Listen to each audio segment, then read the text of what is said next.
கிறிஸ்துவை ஏற்றுக்கொண்ட நம் ஒவ்வொருவரும் நினைவு கூறப்பட வேண்டிய முக்கியமான நாள் அக்டோபர் 31 சீர்திருத்த திருச்சபைகள் தோன்றிய நாள்.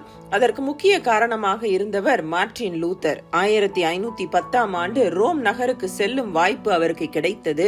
அங்குள்ள திருச்சபைகளின் சீர்கேடுகளை கண்டு மிகவும் அதிர்ச்சியுற்றார். பாவ மன்னிப்பு சீட்டு மும்முரமாய் விற்கப்பட்டு கொண்டிருந்தது.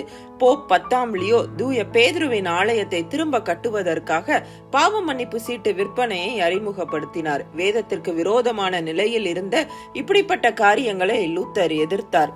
1517 அக்டோபர் 31 விட்டன்பர்க் ஆலயத்தின் கதவில் தன்னுடைய 95 கருத்துக்களை ஒட்டினார். விசுவாசத்தினால் நீதிமான் பிழைப்பான், கிறிஸ்துவின் ரத்தம் மட்டுமே பாவ மன்னிப்பை தரும் என்று முழங்கினார். அதன் பலனாக சீர்திருத்த திருச்சபைகள் தோன்றியது. சீர்திருத்த திருச்சபையின் அங்கத்தினர்களான நாம் எப்படி வாழ்ந்து கொண்டிருக்கிறோம்?